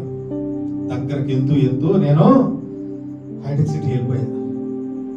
మరి ఏంటి ప్రభా, నేను ఇంతవరకు వచ్చేసా, దగ్గరకు వచ్చేసాను, ఏంటి ప్రభా నాకు సహాయం చేయి, ఇక్కడ నీ ఉద్దేశం ఏదైనా నెరవేర్చుకో, నా ఎడల నీ ఉద్దేశం ప్రణాళిక తప్పిపోవద్దు, కానీ నీవు కనికరం చూపు నా పైన. ఆ పరిస్థితులు దేవుడు ఎలా మాట్లాడతాడు, ఎలా కలగజేసుకుంటాడు, అసలు నేను ఎలా ప్రవర్తించాలి, ఎందుకు ప్రభు నన్ను అయినా సరే ఇక్కడ నడిపించాడు, ఎలా సహాయం చేస్తాడని నేను కనిపెట్టుకుంటే, అక్కడ ఒక పెద్ద డైరెక్టర్, దాంట్లో వన్ ఆఫ్ ద డైరెక్టర్, ఆయన ఒక ముస్లిం. ఆయన నాతో ఒక 15 నిమిషాల పైకి మాట్లాడాడు ఉదయం మొట్టమొదట. దాని తర్వాత నేను ఒక మాట అన్నా, సార్ నాకు మంచి జాబ్ ఉంది, మంచి పొజిషన్ ఉంది, మీరు నాకు జాబ్ ఇస్తే నమ్మకంగా నేను జాబ్లో పనిచేస్తాను. నేను మనుషులు చూస్తున్నారని భయపడి పనిచేసేవాడు కాదు, నా దేవుడు చూస్తున్నాడు, ఆయనకు లెక్క అప్పగించుకోవాలని భయపడి పనిచేసే వ్యక్తి నేను ఇప్పుడు అలానే పనిచేస్తున్నా, ఎప్పటికి అలానే పనిచేస్తాను. ఎందుకంటే నా దేవుడు, నా బైబిల్ అదే చెప్పింది. అది కాదు, నువ్వు భయపడు, లోబడు, నువ్వు దేవునికి నమ్మకంగా నడుచుకోవాలి, అలా పనిచేస్తానని చెప్పాను. ఆయన నన్ను అడిగాడు, అప్పుడు సువార్త చెప్పాను, నా సాక్ష్యాన్ని చెప్పాను. సంతోషమా? అసలు అవకాశం ఎలా వస్తుంది చెప్పండి, అవును కదా? ఒక హైటెక్ సిటీలో, ఒక క్యాబిన్లో, ఒక కంపెనీ డైరెక్టర్తో మాట్లాడాలి, ఆయనకి సువార్త చెప్పాలని దేవుడు ఏం చేశాడు, నన్ను ఆ రోజు సిద్ధపరుచుకున్నాడు. ఒక ఇంజనీర్ మేనేజర్గా ఒక చోటకి వెళ్ళాలి, కానీ దేవుడు ఏం చేశాడంటే ఒక 2 గంటలు నన్ను ఒక సువార్థికుడిగా ఒక గదిలోనికి నడిపించాడు, ఒక డైరెక్టర్కి సువార్త చెప్పించాడు. వాళ్ళ తర్వాత ఏం జరిగిందో చెప్పనా, ఆ వ్యక్తి మేనేజరు, అంటే హెచ్ఆర్ మేనేజరు ఏం చేశాడనంటే, నా దగ్గర నుంచి డీటెయిల్స్ అన్ని తీసుకుని నన్ను కొన్ని విషయాలు మెయిల్ చేయమన్నాడు. నేను తీసుకెళ్ళాను. అవి మెయిల్ నా దగ్గర ఉన్నటువంటి ఒక కంప్యూటర్ బాగా తెలిసిన మేనేజర్తో పెట్టిస్తే, ఆ మెయిల్ ఏమైందంటే కనీసం ఒక 1 నెల రోజులు నాకు దేవుడి మీద ఎలా ఆయన 2 సార్లు అడిగితే నేను పంపించానండి అన్న, లేదు సార్ రాలేదు అన్నాడు. ఈ లోపల దేవుడు అన్నాడు, నువ్వు పూర్తిగా ఉద్యోగం ఆ వేట ఆపే అన్నాడు. ఏమన్నాడమ్మా, ఉద్యోగం నువ్వు ఆపే, ఎందుకంటే నువ్వు ఇక్కడే ఉండు, నేను నిన్ను సిద్ధపరచుకుంటున్నా, నీతో నాకు పని ఉంది, నాకు ఒక ఉద్దేశం ఉందని చెప్పాడు. తర్వాత చెక్ చేస్తే ఆ మెయిల్ డ్రాప్స్ లో ఉంది, స్పామ్ అలా ఉండిపోయింది. ఎలాగ అసలు రోజుకి ఎన్ని మెయిల్స్ పెడుతుంటాను, ఎన్ని మెయిల్స్ పంపిస్తా ఉంటాం కదా, మరి మెయిల్ ఎలా ఉండిపోయింది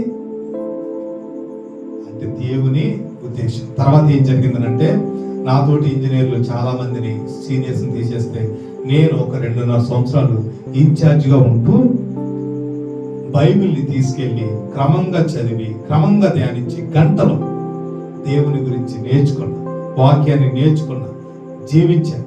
తర్వాత ఉపేంద్ర గారు అనే ఒక గొప్ప దైవజనుడితో ఆ సంఘంలో ఒక అసోసియేట్గా ఆ గొప్ప దైవజనుడితో Bible study, youth meeting, worship leading, అలాగే చాలా పరిచయం చేయడానికి దేవుడు కృపనిచ్చాడు.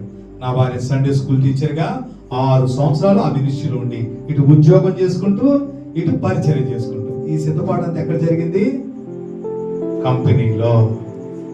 ఒంటరిగా ఉండడాన్ని బట్టి ఒక పక్క భారాన్ని మోసా, ఇంకో పక్క దేవుని పరిచర్యకు సిద్ధపడుతూ వచ్చాడు. దేవుడు ఎంత నమ్మదగిన వాడు చూస్తున్నారా? మనం ఆ రీతిగా ఏం చేయాలి, మనం దేవుని ద్వారా నడిపించబడాలి. నేను ముగిస్తున్నాను. 3వ విషయం చూద్దాం. 23వ వచనంలో రాయబడినటువంటి మాట ఏంటి, ఎవడైనాను ఈ కొండను చూచి నువ్వు ఎత్తబడి సముద్రంలో పడవేయబడు అని చెప్పి తన మనస్సులో సందేహింపక తాను చెప్పినది జరుగునని నమ్మిన ఎడల వాడు చెప్పినది జరుగునని నీతో నిత్యముగా. ఇక్కడ ఒక్క పాయింట్ నొక్కి చెప్తున్నాడు ప్రభు. సందేహింపక మనం ప్రభుని ఏమనగాలంట, నిశ్చయంతో రుజువు కోరినట్టుగా మనం ఏం చేయాలా, ప్రార్థన చేయాలి. సందేహింపక, హృదయంలో అస్సలు ఉండకూడదు సందేహం. ప్రభు మీద అపనమ్మిక అనేది అస్సలు ఉండకూడదు. దేవుడికి అవిశ్వాసం అనేది అస్సలు నచ్చదు. అవిశ్వాసం అంటే ఏంటి? అవిశ్వాసం అంటే ఏంటి? తన కుమారుడికి ప్రేమించి ఒక తండ్రి మనీ ఆర్డర్ చేశాడు ఫీజు కట్టడానికి 10,000 రూపాయలు. నాన్న నీకు మండే రోజు ఆ మనీ ఆర్డర్ వస్తుంది, మండే రోజు నువ్వు అమౌంట్ రిసీవ్ చేసుకుంటావని. ఆ కొడుకు అన్నాడు, నేను నమ్మండి. లేదు నాన్న, ఇప్పుడే నేను బ్యాంక్కి లేసాను, 3 గంటల్లో నీకు డిపాజిట్ అయిందంట.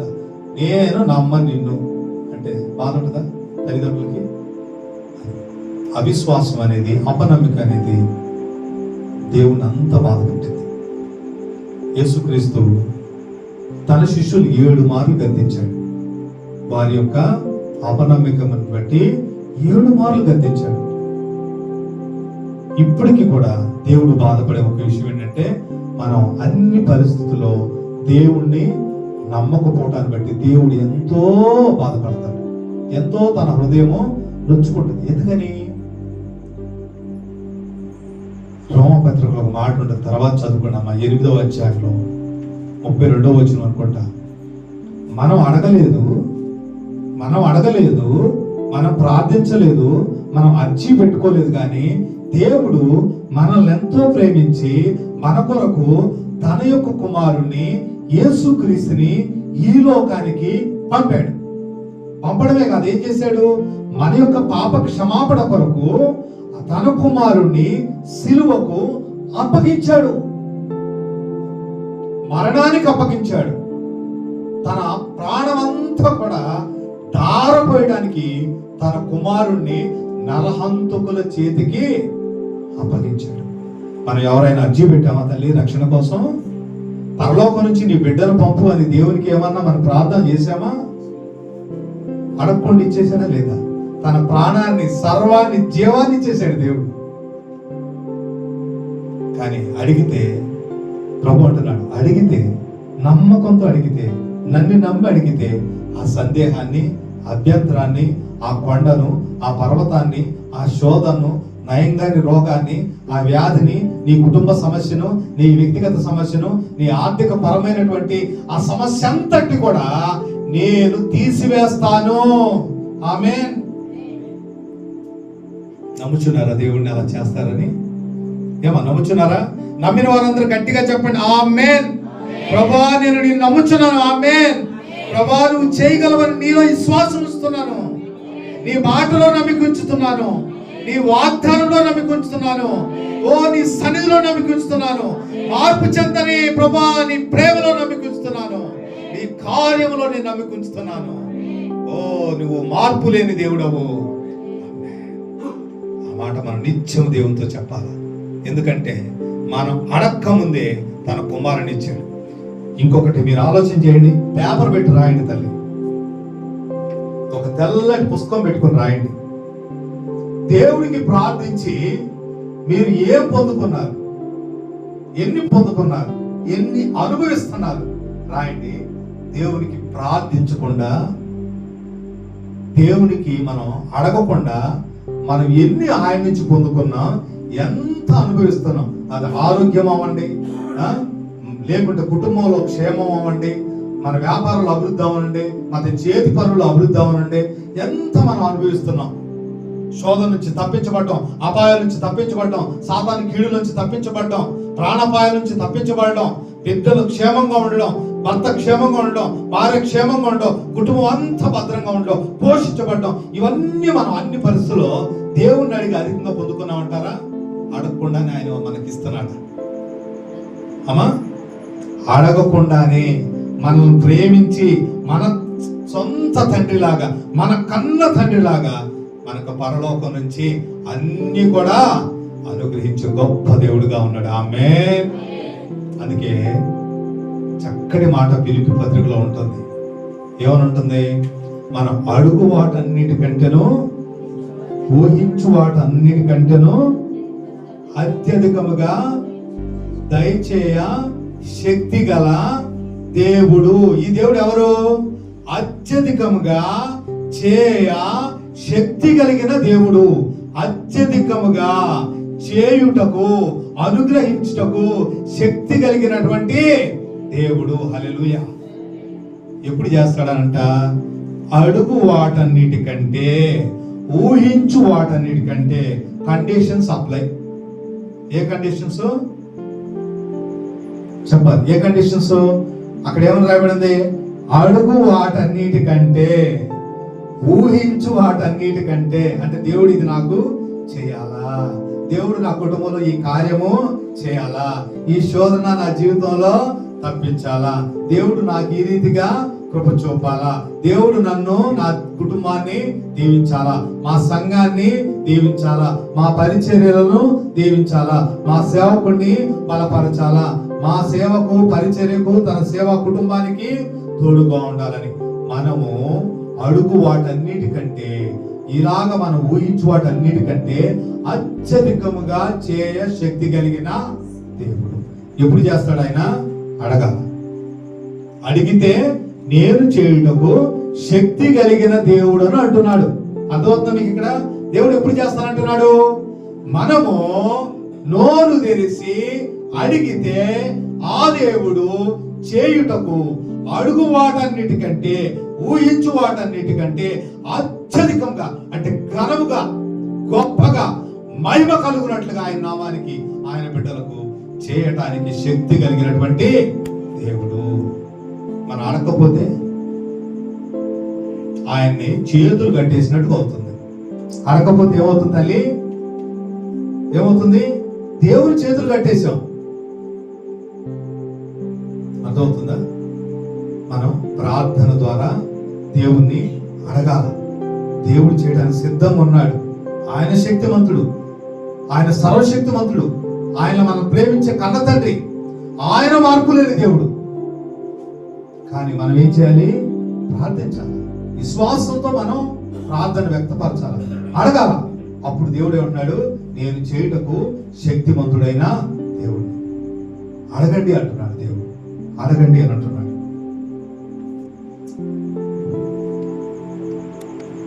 మనం అడగకపోతే ఏమీ మనం పొందుకోలేము. పర్వతాలు మన జీవితంలో అలానే నిలిచి ఉంటాయి.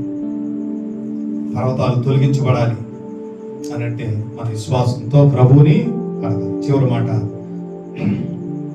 24వ వచనం, అందుచేత ప్రార్థన చేయనప్పుడు మీరు అడుగుచున్న వాటిని ఎల్లరూ పొంది ఉన్నామని నమ్ముడి, అప్పుడు మీకు కలుగునని మీతో నిశ్చయముగా చెప్పుచున్నాను.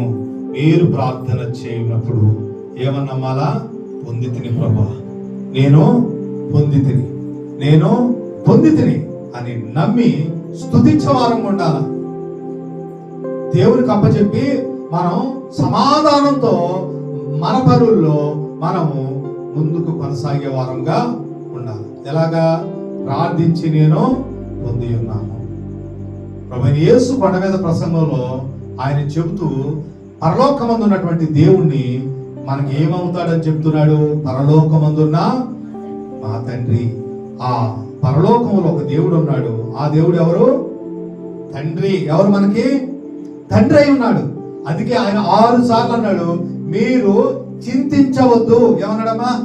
చింతించవద్దు, మీరు చింతించవద్దు, మీరు ఈ విషయాల్లో చింతించవచ్చు, మీరు దీన్ని బట్టి చింతించవద్దు, దీని కొరకు చింతించవద్దు. ఎందుకనంటే పరలోకంలో మీకు ఒక తండ్రి ఉన్నాడు. ఆకాశ పక్షులు చూడండి, అడవి గడ్డిని చూడండి, వాటికి దేవుడు ఉన్నాడు, సృష్టికర్త ఉన్నాడు. కానీ మీకెవరున్నారు?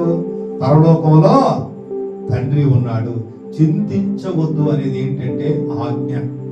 లోకం చింతించింది, లోకస్తులు చింతిస్తారు.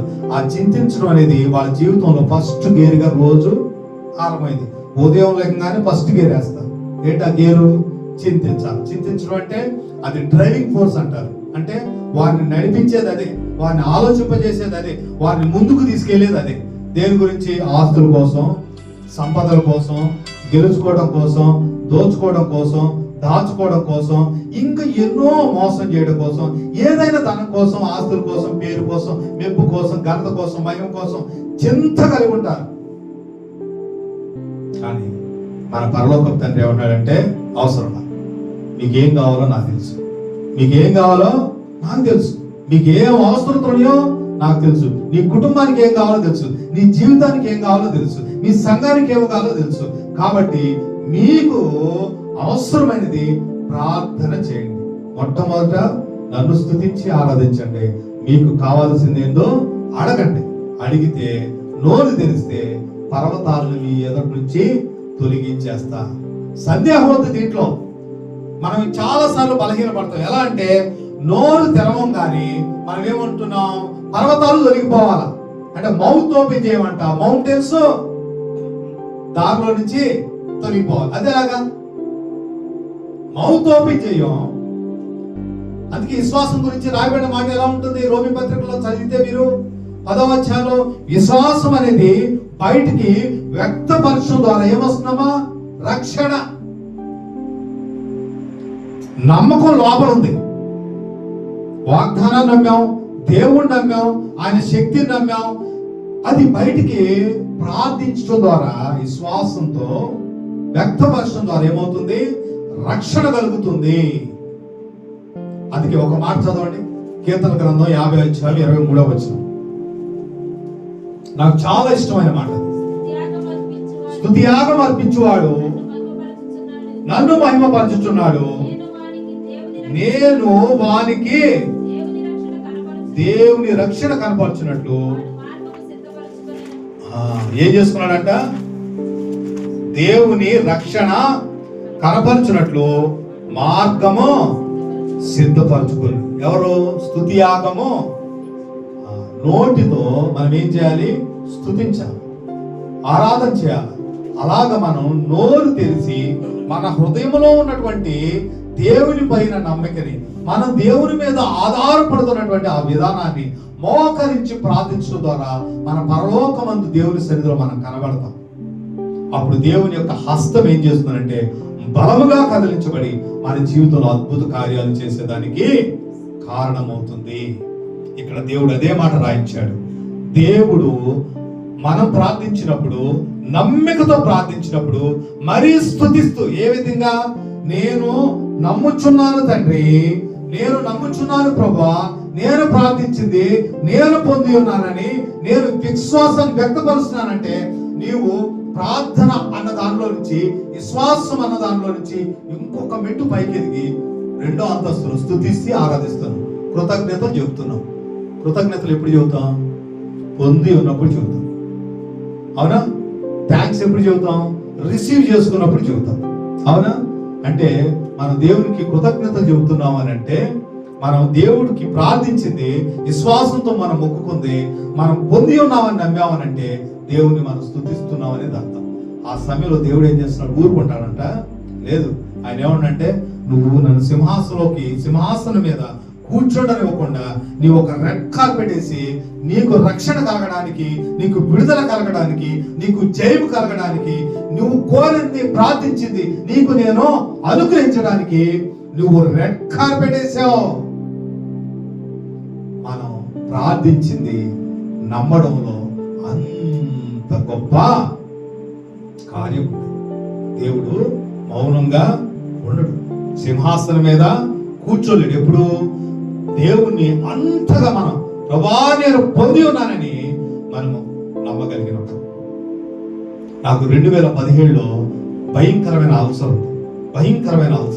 ఎంత అంటే 2009 నుంచి నన్ను వేధిస్తుంటే 2-3 సార్లు హాస్పిటలైజ్ అయితే, న్యూస్ ఫీడ్ వచ్చిన తర్వాత నేను 3 రోజుల ప్రయాణానికి వచ్చాను.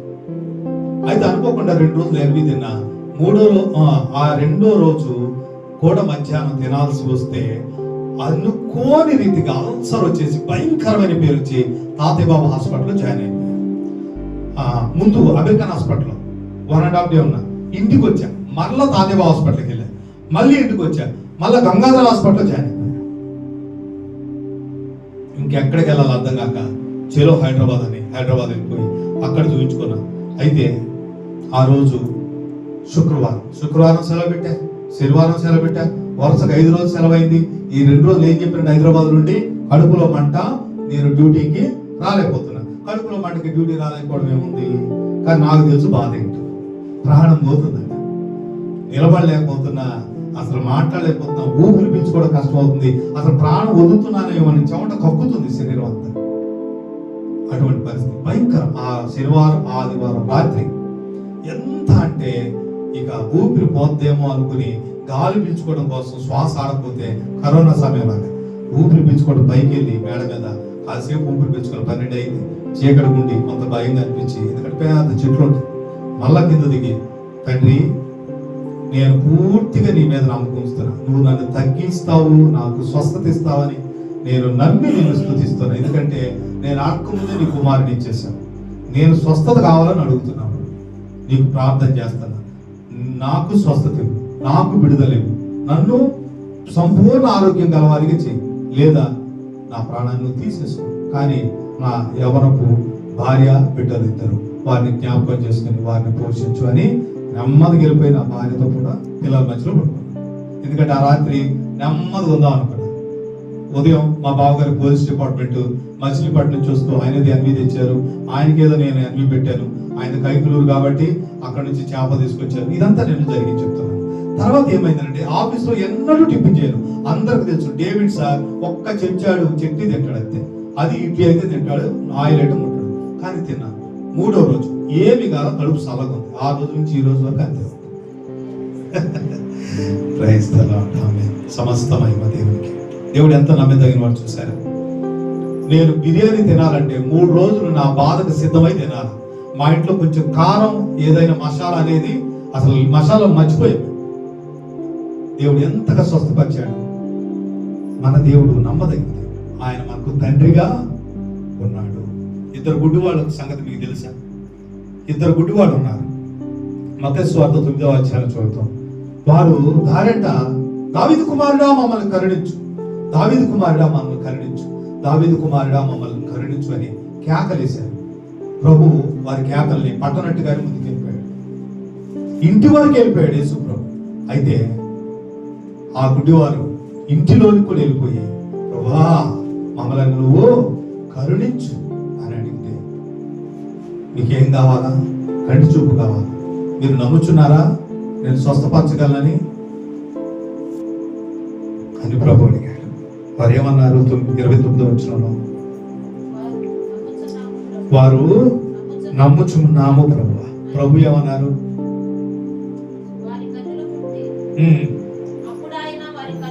అప్పుడు ఆయన వారి కన్నులు ముట్టి, మీ నమ్మిక చొప్పున మీకు కలుగును కాక. అకార్డింగ్ టు యువర్ ఫెయిత్, మీ నమ్మిక చొప్పున మీకు కలుగును గాక. అంటే మీరు ఎంత నమ్ముతున్నారో, ఏదని నమ్ముతున్నారో అది మీకు స్పష్టంగా జరుగుతుంది, అది ఖచ్చితంగా జరుగుతుంది. అది కొండ లాంటి అభ్యంతరమైనా సరే మీ జీవితంలో నుంచి అది తీసివేయబడుతుంది. ఆ గుడ్డివారికి గొప్ప అభ్యంతరం ఏంటి? గొప్ప పర్వతంగా ఉన్న అడ్డుబండి ఏంటి? వారి అంధత్వం, వారికి ఉన్నటువంటి ఆ అంగవైకల్యం, వారికి ఉన్నటువంటి ఆ యొక్క వృత్తితనం. కానీ ప్రభు ఏమన్నాడు? నమ్మకం ఉంచుతున్నారా? మీ నమ్మిక చొప్పున మీకు జరుగుతుంది. వెంటనే వారు ఏమయ్యారు? కన్నులు తెరవబడిన వారే చూచారంట, మహిమపరిచారంట.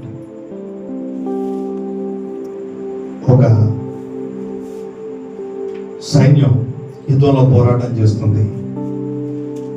అక్కడ 2 స్నేహితులు, ఎంతో ప్రాణ స్నేహితులు లాంటి వారు ఉన్నారు. వారు కూడా ఎంతో వీరోచితంగా పోరాటం చేస్తుంటే ఒక స్నేహితుడిని విరోధి కాల్చాడు. అతను అక్కడ కుప్పకూలిపోయాడు. తన మరొక స్నేహితులు పోరాటం చేయాల్సి వచ్చింది. వారు దూరంగా అటువైపుకి వెళ్ళిపోయారు. అయితే ఇక్కడ ప్రాణాపాయ స్థితిలో ఈ వ్యక్తి కొట్టుమిట్టాడుతూ ఉంటే, ఇది నిజంగా జరిగింది 2వ ప్రపంచ యుద్ధంలో. అప్పుడు ఈ వ్యక్తి ఆ పోరాటంలో కూడా జ్ఞాపకం పెట్టుకొని తన స్నేహితుడిని కావాలి, తన దగ్గరికి వెళ్ళాలని ఎంతో ఆతృతతో ఇటువైపు వచ్చే ప్రయత్నం చేసినా రాలేకపోతా ఉన్నాడు. అక్కడ ఆ కల్నన్ అనే వ్యక్తి ఉంటాడు, వాళ్ళకి అధికారి. ఆయన ఆపేస్తున్నాడు ఆ వ్యక్తిని. అప్పుడు వెంటనే ఆ కళ్ళను అన్నాడు, నువ్వెందుకు అస్తమానం అటువైపు వెళ్తున్నావు? ఎందుకు అతను రక్షించాలని ఆరాటపడుతున్నావు? అతడు అసలే మన ప్రాణంతో ఉన్నాడు, ఖచ్చితంగా చనిపోయి ఉంటాడు. నువ్వు నీ ప్రాణాన్ని కూడా రిస్కులో పెట్టి నువ్వు మరణానికి అప్పగించుకోవద్దు. నువ్వు ఇక్కడే ఉండు, మనం సజీవంగా ఉంటాం, మనం ఇక్కడి నుంచి పూర్తిగా మన ప్రాణాలతో బయటపడవచ్చు. కానీ ఆ స్నేహితుడు ఏం చేశాడంటే సందర్భాన్ని కుదుర్చుకున్నాడు, అతని దగ్గరికి వెళ్ళాడు, ఆ వ్యక్తిని రక్షించాడు. ఆ వ్యక్తి దగ్గరికి వెళ్ళి గబగబా అతను పట్టుకుని భుజాన్ని వేసుకుని ఈడ్చుకుంటూ అలాగా ఆ వైద్య శిబిరంకి తీసుకెళ్తా ఉంటే ఆ వ్యక్తి అన్నాడంట, నెమ్మదైనటువంటి స్వరంతో అన్నాడంట, నాకు తెలుసు నువ్వు వస్తావని. ఏమన్నాడు? నాకు తెలుసు నీవు వస్తావని. అందుకోసం నేను ప్రాణాన్ని ఇప్పుడు వరకు కూడా ఒక్కుపడుతున్నాను. ఏమన్నాడు? ఇప్పుడు వరకు నా ప్రాణాన్ని అలాగ గుప్పిట్లో పెట్టుకుని నీ కోసం ఎదురు చూస్తున్నా. నాకు తెలుసు నీవు వస్తావు, ఎందుకంటే నీవు నా ప్రాణ స్నేహితుడివి, నీవు నన్ను ఎంతో ప్రేమిస్తున్నావు, నీవు నన్ను ఈ పరిస్థితుల్లో విడిచిపెట్టవు, నన్ను మరణానికి అప్పగించో, నన్ను అనాథ సేవలాగా ఈ యొక్క అరణ్యంలో యుద్ధ భూమిలో నన్ను వదిలి వేయవో, నువ్వు ఖచ్చితంగా నా కొరకు వస్తా ఉంటున్నాడు. చూసారా, ఒక మనిషి యొక్క నమ్మకమే,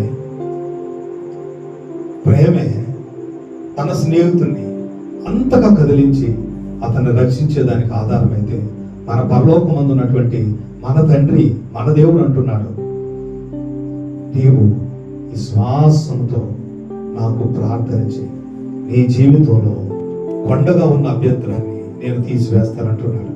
మనం ప్రార్థనలో కళ్ళు మూసుకుని ఉందాం. దావీదు ప్రార్థనలోకి నడిపిస్తాను. దేవుడు అంటున్నాడు, ఇదిగో నువ్వు ప్రార్థన చేయి, నా జీవితం మార్చాలి ప్రభా, నా కుటుంబాన్ని మార్చాలి, నా యొక్క విశ్వాస జీవితం మార్చాలి, ఆత్మీయ జీవితం మార్పు చెందాలి. ఇదిగో నా సమస్య ఇది, నా అడ్డుబండిది, ఇదిగో నాలో ఉన్న అభ్యంతరం ఇది, అది ఒక రోగంగా ఉంది, ఒక కీడుగా ఉంది, ఒక శోధనగా ఉంది తండ్రి, ఒక ఆర్థికపరమైన సమస్యగా ఉంది, ఒక నష్టంగా ఉన్నది. ఓ తండ్రి, నాపై నువ్వు కనికరాను చూపు, నువ్వు నన్ను ఆదుకో. ఇదిగో ప్రభా, నా కుటుంబంలోనికి రా, నా జీవితంలోనికి రాని. నువ్వు మన విశ్వాసంతో మనం ప్రార్థన చేయాలి, విశ్వాసంతో మనం అడగాలి. ఖచ్చితంగా ప్రభు మన మనవి ఆలకించే మంచి దేవుడుగా ఉన్నాడు, మంచి తండ్రిగా ఉన్నాడు. మనం ఆ ప్రభువుని నమ్ముకుందాం, ఆయన ఆధారం చేసుకుందాం, ఆయనతో సహవాసాలు మనం నిల్చుందాం. మన దేవుడు మార్పు లేనివాడు, ఆయన నమ్మదగినటువంటి దేవుడు. ఓ, ఆయన ఎంతో సర్వశక్తిమంతుడు. ఆయన మన ఆత్మలకు తండ్రిగా ఉన్నాడు, కాపరిగా ఉన్నాడు. ప్రార్థనలోకి దైవజనం నడిపిస్తుండగా మనం ప్రార్థనలో ఉందాం, దేవుని మీద ఆధారపడదాం. దేవుడు తన యొక్క వెలుగుల్లో ఈ మాటలు దీవించి, ఓ ఇది మొదలుకొని గొప్ప దేవుని ఆశీర్వాదంలోనికి నమ్మిక విశ్వాసం ఇచ్చిన ప్రతి ఒక్కరిని, సంఘాన్ని, ఈ యొక్క కాపురత్వాన్ని నడిపించునుగాక. ఆమేన్.